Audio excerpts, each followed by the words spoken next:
Sejam bem-vindos, esse é o canal Mundo América e o assunto de hoje é Revolução Constitucionalista de 1932, a famosa Guerra Paulista.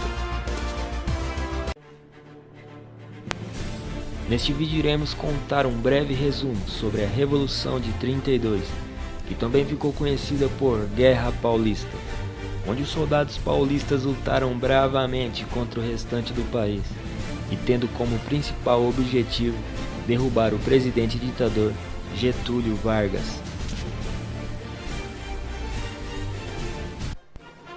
Considerado o maior conflito armado do Brasil no século passado, durante quase 3 meses, paulistas se rebelaram contra a ditadura do presidente Getúlio Vargas e exigiram uma nova constituição para o país. Os paulistas tiveram o apoio do estado de Maracaju, que posteriormente viria a ser o atual estado do Mato Grosso do Sul. Os principais líderes paulistas foram Pedro de Toledo, Euclides Figueiredo, Vespasiano Martins, Bertoldo Klinger, Borges de Medeiros, Herculano de Carvalho e Silva, Júlio Marcondes Salgado, Brasílio Taborda, Ivo Borges e Isidoro Dias Lopes. Já do lado federal, Getúlio Vargas, Augusto Cardoso, Góes Monteiro, Valdomiro Lima, Eurico Dutra, Eduardo Gomes e Protógenes Guimarães. O movimento foi uma reação ao golpe de Estado efetuado 2 anos antes, a chamada Revolução de 30. Nessa ocasião, Getúlio Vargas havia perdido a eleição presidencial para o paulista Júlio Prestes, que não chegou a ser empossado. Com o apoio dos militares, Getúlio depôs o presidente Washington Luiz e instaurou um governo provisório. Após a Revolução de 30, golpe de Estado que levou Getúlio Vargas ao poder, aumentou muito a insatisfação no estado de São Paulo. Vargas concentrou poder e nomeou interventores nos estados. No estado de São Paulo era grande a insatisfação com o governo provisório de Vargas. Os paulistas esperavam a convocação de eleições, mas 2 anos se passaram e o governo provisório se mantinha.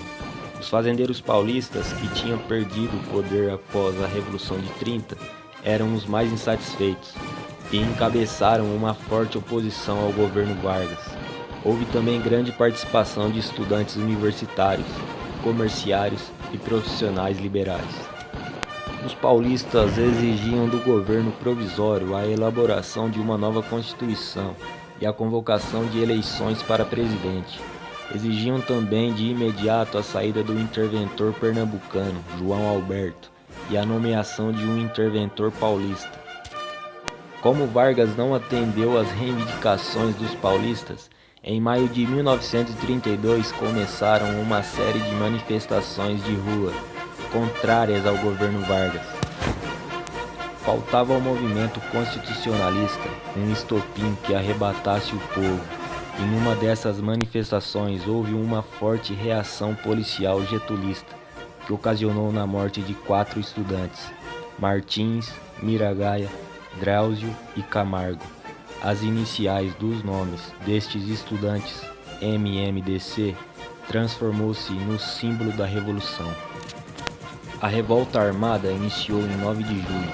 Os líderes do movimento acreditavam que teriam o apoio de outros estados, principalmente de Minas Gerais e do Rio Grande do Sul, cujos contingentes militares eram cruciais para garantir a vitória dos constitucionalistas.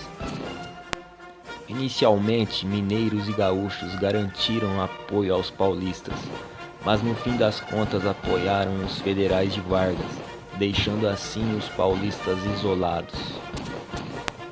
Na cidade de São Paulo houve uma intensa participação popular nos esforços de guerra. Milhares de jovens se alistaram e foi realizada uma campanha de doação de joias, ouro para o bem de São Paulo. A propaganda de guerra, tanto do lado da ditadura quanto dos revolucionários, foi abundante. Pela primeira vez no país, o rádio era usado como instrumento de mobilização de massa. As batalhas se concentraram no interior de São Paulo, principalmente na região do Vale do Paraíba. Algumas cidades sofreram bombardeio aéreo. O exército paulista era contemplado por 40 mil homens e continha 4 aviões, 5 trens blindados e diversos veículos blindados construídos ao longo do conflito. Já o exército federal era contemplado por 100 mil homens e continha todo o exército, marinha e aviação disponível no país. Uma das principais batalhas ocorreram no Túnel da Mantiqueira, e nesse ponto estratégico os paulistas levaram a melhor, mas em outros pontos do estado os federais avançavam. Ao longo do conflito, cada vez mais o cerco militar se aproximava da capital paulista. Os soldados paulistas não tinham armamento suficiente para lutar, uma vez que a marinha impedia o recebimento pelos portos. Indústrias tiveram que produzir armas e munições às pressas. A resistência paulista durou até 2 de outubro, quando foi assinada a rendição na cidade de Cruzeiro. Os principais líderes da revolta foram exilados em Portugal e 1 ano mais tarde anistiados pelo governo. A estimativa é que tenha ocorrido 2.200 mortes nesse conflito, contando os dois lados. Apesar da derrota no campo de batalha, politicamente o movimento atingiu seus objetivos. A derrota no fronte, porém, seguiu-se de uma conquista no campo político.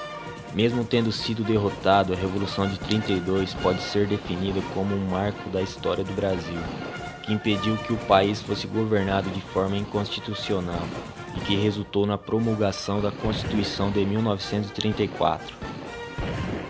A luta pela Constituição foi fortalecida e em 1933 as eleições foram realizadas, colocando o civil Armando Salles de Oliveira como governador do estado de São Paulo.